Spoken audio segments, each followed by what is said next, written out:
whether it's your privilege, whatever it is, but you're weaponizing how people view you and are talking about you when you say something like that. And this is a WNBA reporter, people, but it's like you can't say something like this and not get called out. And she is definitely getting called out. And Natalie Esquire is not new to putting down the efforts of Caitlin Clark and what she has accomplished in the previous season. Natalie Esquire also claimed that Caitlin Clark was stat padding. She's also a big Aces. After months of unrelenting criticism, slanted reporting, and downright lies, Caitlin Clark has finally had enough and is suing one of the most divisive voices in the NBA.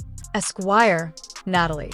Caitlin tried to flop. She tried to flop on what happened. That little shoulder bump, it was not that serious. Okay, Caitlin, I need you to be all the way serious and for real, okay? You fell down, the first thing you did is, and you look to the damn ref to give you what? That's what happened. That's what she always does, right? She's always falling to the floor and then people acting like it's mad hard. Pay attention to what she did in college. That is what she did. She's from the LeBron school, the Luka school, the Harden school. They try to sell fouls, right? I would say that her coach did not do a good job preparing her for the physicality of what was to come and what to expect in the WNBA. So yeah, I'm kind of saying this is not that deep. It's a little hip. This so-called reporter has often been exposed disseminating false information, fabricating stories, and flagrantly downplaying Clark's supremacy in the league. She was remarkable on top of the fact that she had to deal with so much hate when she got to the WNBA. However, after wrongly designating Chelsea Gray as the best point guard, the accusation of stat padding has been made against Clark, but Angel Reese's obvious attempts to manipulate stats have been ignored. There is no denying Esquire's prejudice, so let's. Esquire says Chelsea Gray is the best point guard in the WNBA. That hasn't changed because she has a down year returning from injury. The disrespect on her name was ridiculous. There's been a lot of chatter out there that I ain't got it, and I'm here, man. But is she better than Caitlin Clark? Statistically, nope. Natalie, I believe, had said last year that a compromised Chelsea Gray was 10 times better than Caitlin. However, this is the true problem. Clark has been singled out from the beginning by the WNBA media, who have attempted to quiet her, disparage her, and even turn fans against her while defending and promoting other players. This isn't just about poor reporting, it's about deep-seated bias. Caitlin Clark isn't keeping quiet anymore. This lawsuit isn't just about clearing her name, it's about exposing the truth and holding biased media figures accountable. Stay tuned, because what we're about to reveal will completely change how you see the WNBA and its so-called journalists. Natalie Esquire also claimed that Caitlin Clark was stat padding. She's also a big Aces fan. When the Aces were losing and they got Chelsea Gray back, they went on a really hot streak after one game of victory.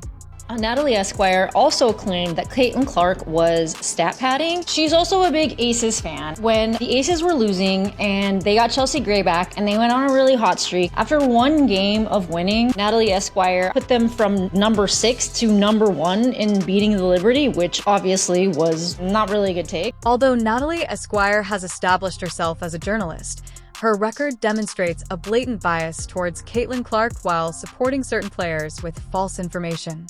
Her audacious assertion that Chelsea Gray is the best point guard in the WNBA is the most recent instance of her disinformation.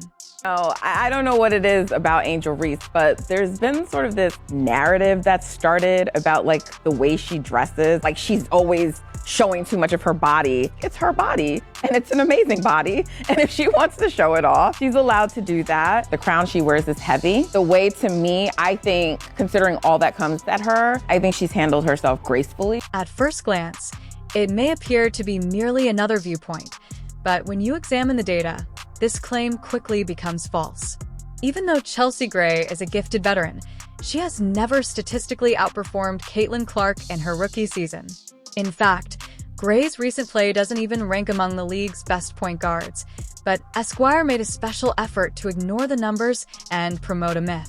Frankly, Caitlin Clark is the best point guard in the history of the WNBA already. Caitlin Clark had tied the WNBA record for most career games with 25 points and 10 assists. No one is scoring and dishing at the rate Caitlin Clark is in the history of the WNBA. However, rather than accepting reality, Esquire utilized her position to mislead followers in an attempt to deflect attention from Clark in spite of the clear statistical facts. What's even more absurd is that Esquire not only ignored Clark's superior statistics, she actively worked to hide them. Let's get into the stats. Best point guard in the WNBA, Caitlin Clark. In her one professional season in the WNBA, Caitlin Clark came away with an average of 19.2 points, 8.4 assists, and 5.7 rebounds for the season. Let's check out Chelsea Gray's stats. Chelsea Gray averaged 8.6 points, 2.9 rebounds, and 4.9 assists. But let's check out the year before. She did average 15.3 points a game, not bad, right? She averaged 4 rebounds and 7.3 assists. Still is not better than Caitlin Clark's averages. 2021, 11.1 points. 2020, 14 points. 2019, 14.5. There is not one year where she averaged more points than Caitlin Clark. There is not one year where she averaged more assists than Caitlin Clark. WNBA fans look to media figures for objective analysis, but when reporters like Esquire spread false information, they distort reality. Esquire didn't just say that Gray was the best point guard. She framed it as though Clark wasn't deserving of that title. This isn't an isolated incident, though. It's part of a pattern where she manipulates narratives to minimize Clark's success. The harm is real when people see false claims from media figures because it affects public opinion, sparks pointless arguments, and adds to the continued disrespect Clark endures in the league. There's been a lot of chatter out there that I ain't got it, and I'm here, man. So quiet the noise and keep playing my game. Having fun and doing it. I enjoy this game and I love it so much. So playing with them all the time and they got my back, so having fun. If she were just a fan of Chelsea Gray, that would be one thing. But as someone who positions herself as a media authority, she has an obligation to base her claims on facts. Instead, she pushes an agenda that purposefully excludes Clark from discussions where she belongs. This is the issue, not just Esquire's opinion. Number one factor in her popularity is her ability and how entertaining she is to watch. That's why she's become internationally popular. That's why the record books have her name at the top. It's no secret that some WNBA media members dislike Clark's dominance, and Esquire's recent remarks are just the most recent illustration of this persistent pattern. Ever since Clark joined the league, she's been attacked, and people like Esquire have made a concerted effort to minimize her achievements.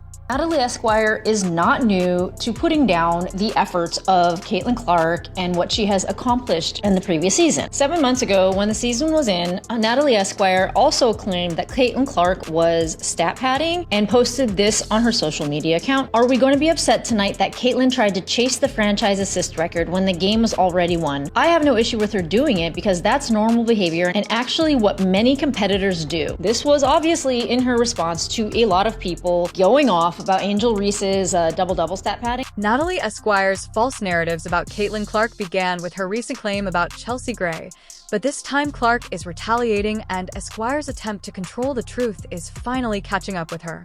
Esquire has a long history of disseminating false information, especially when it comes to undermining Clark's accomplishments while supporting other players who share her biased agenda. One of the most obvious instances of this occurred months ago when Esquire accused Clark of stat padding, implying that her remarkable figures were exaggerated and did not accurately represent her talent or value to her team. This claim was not only deceptive, but wholly untrue. Was asked about Caitlin Clark. Coach Krzyzewski, listen to what he said. Yeah, well, she's terrific, and it'd be easy to build something on her because she's the best thing she does is pass. She's a magical passer, and she has a great feel for the game. So, I mean, what her coach did, I would have done exactly what she did. Make sure she handles the ball, and she'll make everybody better. And what I was amazed with at how she's handled all the defenses, and then when she got into the WNBA, some of the negativity that was out there or jealousies. And I think she's just been remarkable. She's a really good basketball player. Yeah. Clark's elite skill set directly contributes to her stats. Esquire's assertion is even more ludicrous because she willfully overlooked the true perpetrator when it comes to stat padding, despite having a high basketball IQ and the capacity to influence the game at every level. Reese Angel. For me, if Rookie of the Year was picked today, I give it to Angel. If you're going to break a record, to me, if it's legitimate, you have to break that record in the same amount of time that player set it. If Kelsey Plum set that record in 4 years, Well, Caitlyn should have broke that record in 4 years. But because there's a COVID year, and then there's another year, you know what I mean? So she's already had an extra year to break that record. Yeah, that'll go in the record books as Caitlyn Clark is the all-time, whatever it is. I don't even know what the number is, but that's the way it'll be. And I don't think it should be. I set the record in 5 games, right? Yeah. Because back then, we had a first round bye. Oh, so okay. we didn't get to play, I didn't get that 6 games. So I set the record in 5 games. Took her extra game. Well, I'm just saying. You can say that. No, listen, if I have 6 games, The record's different. well, I'm gonna have another 30. But I don't really care what the record is, who has. Rhea's been caught on several occasions chasing pointless rebounds and simple setbacks in an attempt to increase her own stats, in contrast to Clark, who lifts her team through scoring, playmaking, and leadership. She hasn't just had a major impact on the WNBA. She's had a major impact on the entire city of Indianapolis. Dr. Ryan Brewer calculated that Clark has made the city of Indianapolis $36 million in her rookie season. The calculation showed that Clark contributed to 26.5% of the WNBA's economic activity this season. If pay raises are in order, Caitlyn Clark needs to be the first one getting a pay raise. Even while playing in the offseason in the league that is unmatched, Reese maintains her stats without really dominating in a way that results in victories or team success. We've got ESPN's ranks of WNBA players right now, and Caitlyn Clark is really damn high. Angel Reese ain't nowhere to be found in the top 10. She's not involved. Well, wait a minute now. I was told Angel Reese was like one of the absolute best players in this league. Where is she? She was not in the top 10. I thought, oh shit, her fans are really going to be mad about this. They're going to be twisted. However, Esquire has never once chastised Reese for this, demonstrating her bias against athletes. Angel Reese shows up to the Super Bowl. So it looked like Angel Reese could be seeking attention at this year's Super Bowl. And you guys never disappoint. The internet does not miss when it comes to Angel Reese. Caitlyn looked like $1 million at the Super Bowl. Real professional. Caitlyn looked like somebody our kids could, inspire to watch. There's a big difference between Caitlyn Clark and Angel Reese. And I'm done talking about it. This is a deliberate attempt to influence public opinion rather than just one negative opinion. Regardless of the data, Esquire has continuously elevated Black athletes like A.A. Wilson and Reed Chelsea Gray, while using her platform to promote the notion that Clark's success is somehow fraudulent. Angel Reese fans are celebrating another double-double. And I do understand a double-double from her and a win? Missing your shots. She tried to put A.A. Wilson at the top of the WNBA hierarchy, even though other players had better statistical seasons, which demonstrated this once more.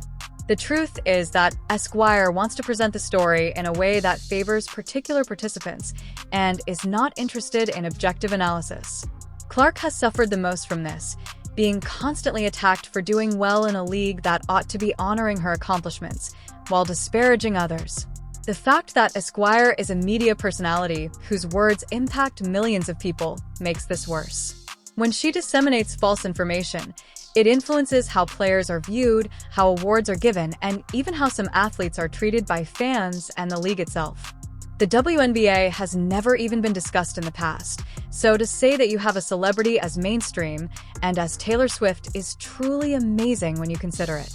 Now Caitlyn Clark has been getting comparisons to the most famous person in the world at this point in time, Taylor Swift. White was giving a comparison to the star status of Caitlyn Clark, and she stated this precisely. She said, quote, "She's incredibly humble. She understands the big picture. So she views it understanding her celebrity. She's a Midwest kid, a Midwest person, and she is who she is. She tries to live her life in an authentic way, but she's very much Taylor Swift 2.0. It's easy to see what's going on here. Esquire's prejudice is obvious and stems from far more than her views on basketball. She always supports Black athletes while looking for ways to disparage white players like Clark. The WNBA has never even been talked about in the past. So now to say that you have somebody whose celebrity is as mainstream and as Taylor Swift, that is actually incredible if you think about it. Is not merely a coincidence. Rather, it is a deliberate attempt to change the story to favor play ERS who share her prejudices. The WNBA has participated in this kind of behavior by permitting journalists like Esquire to disparage Clark without facing repercussions. She drew a WNBA record, 1.84 million viewers to her first playoff game against the Connecticut Sun. And the reason that this is important because this game took place on an NFL Sunday. To know that she did this up against NFL competition also speaks volumes. So after she was eliminated, the ratings nowhere close to what the WNBA experienced with Caitlin Clark on the court. They drew an audience of 929,000 according to ESPN. That's 50% less audience members than the Fever's game one against the Sun. We have seen a tremendous drop-off when Caitlin Clark is not on the court. However, Clark has never addressed these attacks before. This lawsuit aims to make those like Esquire responsible for the harm they have caused, not just one untrue comment. How long will the WNBA allow people like Esquire to continue pushing a divisive and dishonest agenda before they finally start valuing facts over favoritism? Clark's success speaks for itself, and no amount of biased reporting can change the fact that she is the league's best point guard. Caitlin Clark's popularity is tied to her whiteness. What Nike and Caitlin Clark are known for as of right now is the fact that they have set on Caitlin Clark as what is their most valuable asset. How great would Asia be if she didn't have that mentality? Because she can play. She plays all the time. Nobody watches. In addition to correcting the record, Caitlin Clark's decision to sue Natalie Esquire is an attempt to finally stop the unbridled prejudice that has followed her since she joined the WNBA. For too long, Clark has been the target of smear campaigns, baseless accusations, and outright lies, and Esquire has been one of the most vocal voices in those campaigns. This case is significant because it concerns a pattern of behavior that has attempted to downplay Clark's accomplishments while boosting those who share Esquire's racial and personal biases. It is not simply about one instance of fake news. To completely comprehend why this lawsuit is taking place, we must stand back and consider the larger picture of what Clark has gone through since joining the league. This lawsuit is a direct challenge to the media figures who have used their platforms to mislead the public, distort the truth, and attack Clark just because she is Clark. But I love my teammates so much that I will take any hit from them. Good, bad, ugly. I'm gonna go out there and I'm gonna try to be the best. I get y'all saying best player in the world. That's great. It looks great. I think it's a huge thing. I think a lot of people say it's not about black and white, but to me, it is. It's really because you can be the top notch at what you do as a black woman, but maybe there's something that people don't want to see. Wilson said to the Associated Press. One of the more interesting aspects of this fanhood is that some of the biggest supporters of Caitlin Clark are not whites. They're actually black males. Us as black women, Paige reminds me a lot of you. Like, it's not really about me. And she knows how her privilege has gotten her to that point. And also, like, she's good at basketball. And, like, she understands her privilege and like, pushes her over the top in a sense. It reminds me a lot of you. And I mean, that's a compliment. And I think in overall popularity, does her race play a factor? Nominal. Women's basketball has had a cornucopia of talented white and black women's basketball players. Elena Delle Donne is white, is she not? Sue Bird, white, is she not? Asia Wilson's black. Cynthia Cooper, black. Like, you can go back through, and it's actually a lot more. There's gay and there's straight. There's black and there's white. There's tall and there's short. Since day one, Clark has had to deal with she entered the WNBA as the most well-known figure in women's basketball in decades, and she quickly became the league's face and main draw. However, rather than acknowledging her influence, some players, media personalities, and even league officials seemed intent on destroying her. She was subjected to hard fouls, cheap shots, and physical play that went well beyond what is deemed normal competition. Instead of defending her, the referees permitted it to go on, and the league chose to ignore it. Caitlin Clark ever be paid by the WNBA what she's really worth to that league? And Aaron said, I don't think that's possible. She's part of a larger player body. They all need to be paid more. She should be recognized for what she has done and what she's brought to the league from an economic standpoint. It's as simple as that. And, you know, a lot of people had a lot of things to say about this. She also went on to say that she's very, very hopeful for the current CBA negotiations and pushing the line forward on player salaries. And the most important thing has always been getting WNBA players paid for what they do on the court. And so it's important to note that, you know, obviously she's not an agent just for Caitlin. She has a lot of WNBA players underneath her as well. And to me, As I understand that Caitlyn is, one of her clients, probably, I don't want to say her biggest one, but definitely one that she focuses a lot on, I'm sure. And so she's going to say this. And a lot of people had things to say about positioning just Caitlyn Clark, which I agree with, because she's not the only player that brought in revenue. She's not the only player who's bringing in eyes. She's brought in a lot. Her impact is great. But you could say the same thing for the entire rookie class that came in last year. Then the lies started to circulate. Esquire and others started promoting the notion that Clark was overhyped, that her success was solely due to media favoritism, and that she wasn't as talented as many thought, although the statistics never back up these assertions. Records were broken by Clark, attracted enormous audiences, and brought the WNBA's viewership to all-time highs. The league's Clark's presence caused Merchant Marie's sales and television ratings to soar, but rather of recognizing her contribution to this success, individuals like Esquire kept disparaging her accomplishments, looking for any reason to deflect attention from her. Jealousy and envy and delusion all mixed together. You have no idea what you're talking about. You're delusional. People are watching these games because of Caitlyn Clark. Oh boy, if I say what I really think, these black women and these feminist white women are not going to sleep with me. And I may lose my job. They're going to come after my job. We're not in position to say, shut up. 36 million she drove to Indianapolis just by showing up as a rookie and making history. And so I understand her point of view. She wants to probably let other athletes shine. And she also says, it's earned, not given. There are other people that can use that spotlight to compete as well. So I think Caitlyn, she moves because she knows people follow her no matter where she goes. And she's very strategic about dictating where her value is. Esquire's racism was made even more obvious when she repeatedly put black players like Chelsea Gray, Aiel Wilson, and Angel Ree at the top despite statistics and other considerations. When Reese was discovered to be openly stat-plugging, core performances revealed a different picture, and Esquire chose to overlook it when Aiel Wilson gave a poor performance. When Clark posted record-breaking data, Esquire referred to it as stat padding. This wasn't an accident. Rather, it was a conscious attempt to undermine Clark while elevating others. Esquire found methods to slant the story in her favor. There is no denying Esquire's racial bias in her reporting. She constantly promotes black athletes while downplaying the achievements of white ones, and Clark has been her main target. This case compels a discussion about the importance of race and how players are covered by the media, ultimately bringing that bias to light. She could have just said, hey, y'all lay off Caitlyn Clark, let's embrace her. But nope, her frail-ass ego was jealous of Caitlyn Clark's popularity. The league's culture has been dominated by a group of players and media figures who prefer to further their own agendas over acknowledging the reality. Many of these individuals resent Clark's success, seeing her popularity as a threat rather than an opportunity to grow the game.